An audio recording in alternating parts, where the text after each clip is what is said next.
Hey, everybody, Drew Scooter from Sleep With Me podcast doing Question Corner. If you have a question about the show, you can post it wherever you're seeing this video, and I will try to answer it. If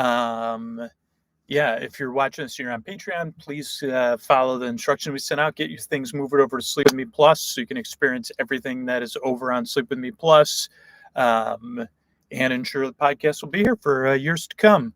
Let's see. If you haven't checked out Sleep With Me Plus, if you like story-only episodes, if you like ad-free episodes, if you like all intro episodes, if you like all night episodes, if you just listen to stories, if you don't want any music, Sleep With Me Plus is customized to how you listen to the podcast versus how a lot of people listen to the podcast. Most people listen to ad-supported version linearly, and they only listen to like 99.99% of the episode. So if you do it any differently than that, check out Sleep With Me Plus. And if you're a regular listener and you just want bonus content, or I don't know, check it out. You can do a 7-day trial and then cancel on day 6, and you won't get charged. Okay, this question came in from Joel. Let me look at the actual question before I answer it. Oh boy, but no, I don't have it. There we go. Random question I've never heard answered. I've been listening for 7 years now. I don't ever think I've heard why Antonio Banderas makes an appearance every episode. When did it start? Well, when did it start? That's a great question, Joel. I did answer Joel's question by email in a shorter way. I have no idea when it started. He's not in every episode. He's only in the written episodes, which is every third episode. So Antonio only makes an appearance after I introduce the this is going to be a long, I always try to do these fast and never works out. So if you're watching this on Twitter, it'll probably cut off, or it'll be a YouTube link, or it'll cut off and then you can use the YouTube link. So Sleep With Me has 3 styles of episodes that come out sequentially. We have TV recap episodes, which we call Sunday episodes, even though they don't come out on Sunday. That's just an internal thing. Back when somehow I have no idea how we put out 3 episodes a week back in the day. So we have TV recap episodes. Then we have potpourri or selection box or random episodes, which could be about anything. And then we have Thursday style episodes, which are written episodes, episodically modular series. They're a part of an ongoing series, usually lasts between 10 and 14 episodes, though we've had ones last 8 maybe, and ones that have lasted like 30 or 40 episodes. So we alternate between those, and as we move into 2024, we may be adding a 4th kind of episode to test out. And that way, there's always something new for people to listen to, because some people don't like one of those styles of episodes. They may prefer it. So that way, there's always something new in style, in tone, in format coming out in the Sleep With Me podcast feeds. One of those styles of episodes is episodically modular series. We used to, originally it was based on serial series, the idea of, we've tried a lot of different styles of serial stuff. Soap operas involving the North Pole, Lady Witchbeard, so pirate witch story, get Bezos, Big Farm in the Sky.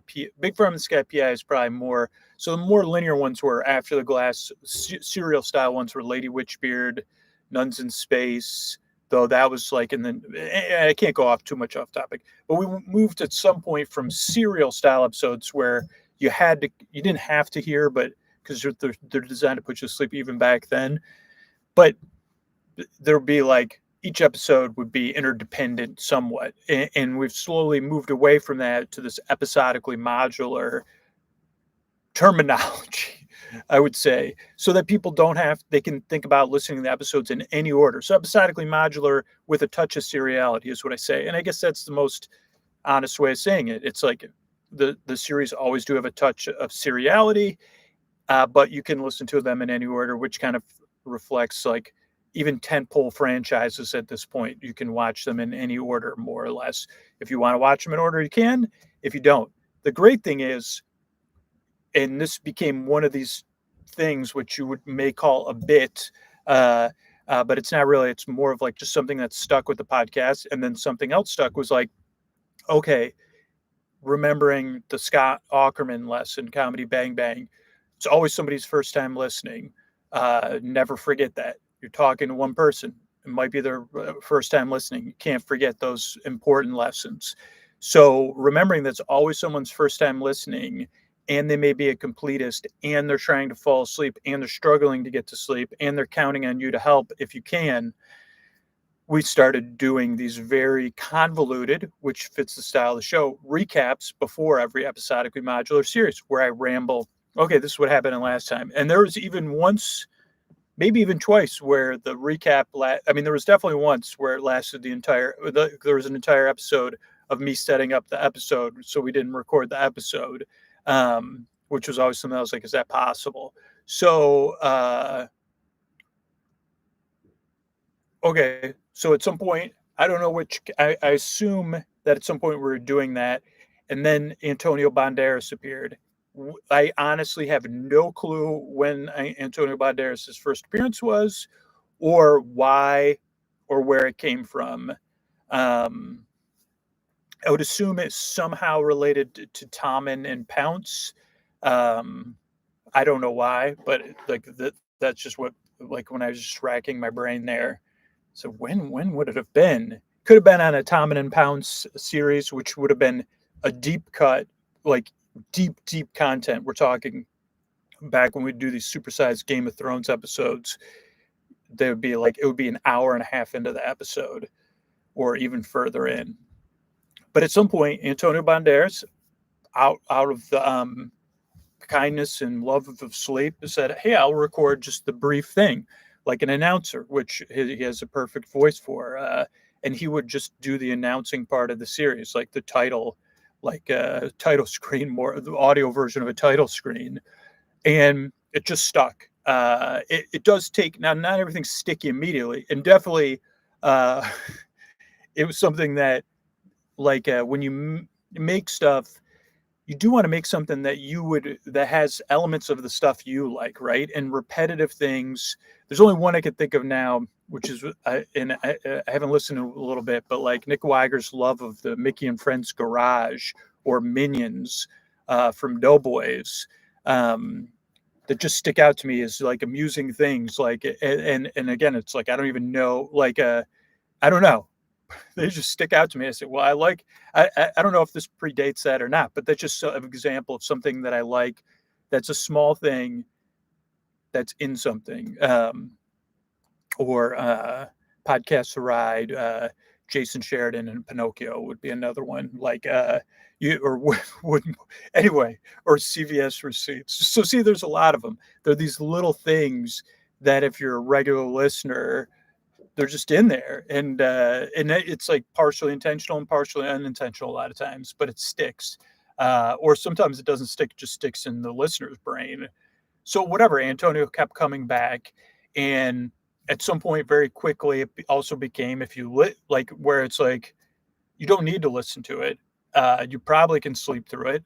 Some people don't like it, and then that's why we work so hard to keep alternating, and Antonio only appears in the episodically modular episodes. But a lot of people love it because if you do happen to be listening because you can't sleep, or you're listening during the day, you get a little reward because you get an insight into what it's like to work with Scoots when you're a volunteer, famous Hollywood actor. How, like, and what I worry about as an audio producer, it's just fun, and like you get to be a part of, like, a peek into the behind the scenes of what it's like for Antonio Banderas to work with me, which is not easy. He's a gracious man. So yeah, it's just one of those things that stuck. I can't even think of, like, those are two things that stuck, though they serve two different purposes. The episodically modular setups, which sometimes now are handled by the characters, which I also like, and sometimes are handled by me. But it's like a reassurance moment, like, and it's a reassurance. And this is again part Sleep Podcast secrets. It's like, I see you, like maybe you're awake right now, or maybe you're just drifting off. And if you're a completist and this is your first episode and it's episode 7, I just want you to know I'm aware of that.